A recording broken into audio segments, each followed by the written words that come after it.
ఎమ్మెల్యేగా ఉన్నప్పుడు కానీ ఎంపీగా ఉన్నప్పుడు కానీ వారిని కలిసే అవకాశం వచ్చింది. ఈ మధ్య కరోనా సమయంలో కూడా వారిని కలుసుకునే అవకాశం నాకు వచ్చింది. చాలా అఫెక్షనేట్గా మాట్లాడేవారు ఆయన. ఎప్పుడు మాట్లాడినా ఆయన నుంచి నేర్చుకోవాల్సింది ఎంతో ఉంది. మార్గనిర్దేశం చేసిన సందర్భాలు ఉన్నాయి. ఆయన ఒక మాట చెప్పింది నేను ఎప్పటికీ మర్చిపోను. రాజకీయాల్లో ఉండేవాళ్ళు పీపుల్ సెంట్రిక్గా పనిచేయాలి, జనం సెంట్రిక్గా పనిచేయాలి. మీరు చేసే చట్టాలు ఏం చేసినా ఇది ప్రజలకు ఏ రకంగా ఉపయోగపడతాయి అనేది చూడాలి తప్ప ప్రజల జీవన విధానాన్ని దెబ్బతీస్తుందా పాజిటివ్గా ఉంటుందా అనే యాంగిల్ను కూడా చూడండి అని చెప్పి ఆయన ఉద్బోధన చేసిన సంఘటన నేను మర్చిపోలేదు. అదేవిధంగా పార్లమెంట్ సభ్యునిగా ఉన్నప్పుడు నేను ఎర్రంనాయుడు గారు ఒకానొక సందర్భంలో రామోజీరావు గారి సంస్థల మీద కొందరు దుష్ప్రచారం చేసే ప్రయత్నం చేసినప్పుడు మేము పార్లమెంట్లో వారి పక్షాన మాట్లాడడం, న్యాయం ఇది అని చెప్పి మేము వివరించి చెప్పడం. మరి ఆ సందర్భంగా వారు మాకు ఒక హ్యాండ్ రిటర్న్ స్వదస్తూరితో నాకు ఎర్రంనాయుడు గారికి ఉత్తరం రాశాడు. మర్చిపోలేని సంఘటన అది. మమ్మల్ని అభినందిస్తూ ఆశీర్వదిస్తూ రాసిన ఉత్తరం చిరస్మరణీయంగా గుర్తుపెట్టుకునే అంశంగా నా లైఫ్లో ఉంటుంది. ఆయనతో ఎప్పుడు మాట్లాడినా కూడా చాలా నేర్చుకోవాల్సిన అంశాలు. మరి నేను ఎల్రమణ గారు ఒకసారి స్టూడియోకి వెళ్ళినప్పుడు రామోజీ ఫిలిం సిటీకి 5 నిమిషాల కోసం మాకు ఇంటర్వ్యూ పెట్టినారు. అప్పుడు 1 అవర్ మాట్లాడాడు. చాలా గొప్పగా అనిపించింది మాకు.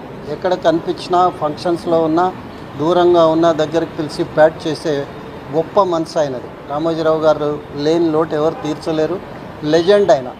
అరుదుగా వస్తారు అట్లాంటి వ్యక్తులు సమాజంలో, భూమి మీదకి అరుదుగా వస్తారు. అందులో ఆయన ఒకరని చెప్పి ఆయన ఆత్మకు శాంతి చేకూరాలని మరి కుటుంబ సభ్యులకు నా ప్రగాఢ సానుభూతిని తెలియజేస్తాను.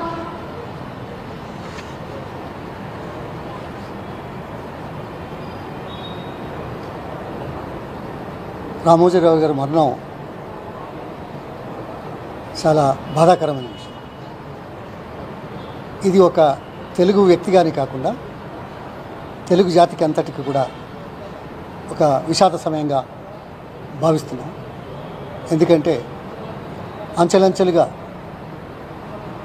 ఎదిగి తెలుగు భాషకు, తెలుగు సంస్కృతి సాంప్రదాయాలకు, తెలుగు చరిత్రను శాశ్వతంగా ప్రపంచ చరిత్రలో ఉండే విధంగా సామాజిక మాధ్యమాల ద్వారా తాను ఏర్పాటు చేసుకున్న ఈనాడు సంస్థ కానీ, మిగతా రామోజీ ఫిల్మ్ సిటీ యొక్క ఏర్పాటు కానీ, దీని ద్వారా ప్రపంచవ్యాప్తంగా ప్రచారం చేసిన వ్యక్తి రామోజీరావు గారు. ఇది ఒక వ్యక్తి ఒక వ్యవస్థగా రూపొందడం, వ్యవస్థ ద్వారా తన ఉనికి కాకుండా తన జాతి ఉనికిని బహిర్గతం చేసే విధంగా, చరిత్రను గుర్తు చేసే విధంగా ఈ తరానికి ముందు తరాలకు శాశ్వత ప్రారంభం చేసిన చరిత్ర మర్చిపోలేదు. అందుకే అక్షరయోధుడికి తెలుగు జాతి అక్షర నివాళి అర్పించే రోజు ఇది. అదే కాకుండా వారి ఆత్మకు శాంతి కలగాలని కుటుంబ సభ్యులు మాకు చాలా పరిచయం. అదేవిధంగా వారితో కలిసినప్పుడు కూడా 2014లో ఆర్థిక, సామాజిక, రాజకీయ విషయాలు క్షుణ్ణంగా సుమారు 1.5 గంటల సేపు మాట్లాడే అవకాశం దక్కిన నేపథ్యాన్ని నా జీవితంలో మర్చిపోలేనిది. అది ఈరోజు స్మరించుకుంటూ వారికి ఆత్మకు భగవంతుడు శాంతి కలిగించాలని కుటుంబ సభ్యులకు నా ప్రగాఢ సానుభూతిని, సంతాపాన్ని తెలియజేస్తాను.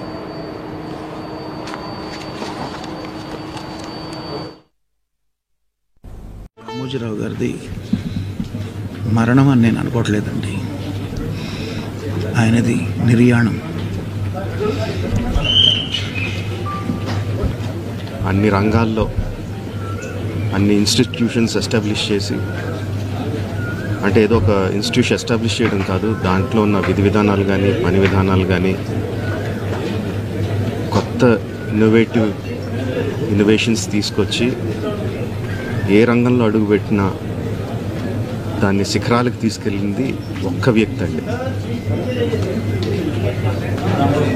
ఆయన ఎంతోమందికి మార్గదర్శకంగా నిలిచారు, ఎంతోమందికి ఉపాధి కల్పించారు.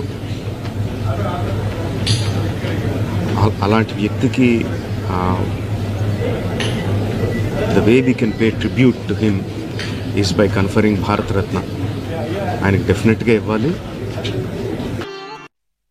రామోజీరావు గారి మృతి తీవ్రమైనటువంటి దిగ్భ్రాంతికి లోను చేసింది. ముఖ్యంగా వారి మృతి యావత్ తెలుగు ప్రజలకు, మొత్తం దేశానికి కూడా ఒక తీరని లోటుగా మనం చెప్పుకోవచ్చు. రామోజీరావు గారు తన జీవితంలో ఒక గొప్ప సామాజిక బాధ్యతను నిర్వర్తించారు. అక్షరానికి కూడా ఒక సామాజిక బాధ్యత ఉందని మరి సమాజానికి చాటి చెప్పి నిరూపించినటువంటి వ్యక్తి రామోజీరావు గారు. అంటే పేద ప్రజల గొంతుకగా తన పత్రికను నిలుపుతూ మరి ఎంతోమంది పేదల పక్షాన నిలబడ్డటువంటి మహనీయుడు. ఇలా పత్రికా రంగంలో, మీడియాలో తనకంటూ ఈ రాష్ట్రంలోనే కాదు దేశ విదేశాల్లో ఒక ప్రత్యేకమైన స్థానాన్ని సంపాదించుకున్నటువంటి వ్యక్తి రామోజీరావు గారు. ఉదయాన్నే పత్రిక వచ్చిందంటే, జిల్లా ట్యాబ్లెట్ స్టార్ట్ అయినాయంటే అంటే ప్రజలకు పత్రికల్ని చాలా దగ్గరగా చేసినటువంటి వ్యక్తి ఇలా రామోజీరావు గారు.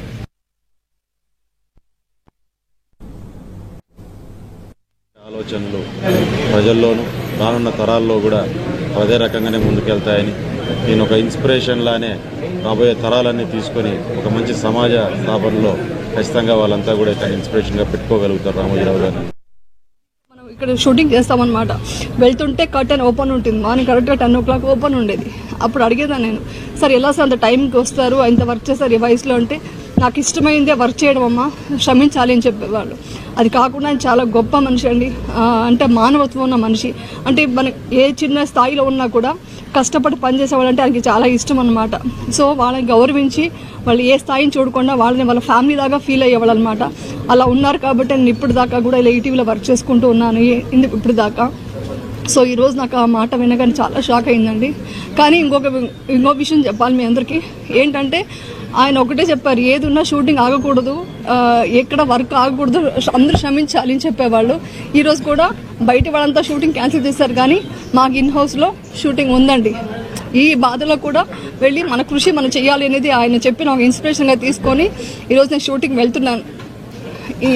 ఆయన ఒక పవిత్రమైన ఆత్మకి శాంతి జరగాలనేసి ఆ దేవుడిని మనస్ఫూర్తిగా కోరుకుంటున్నాను.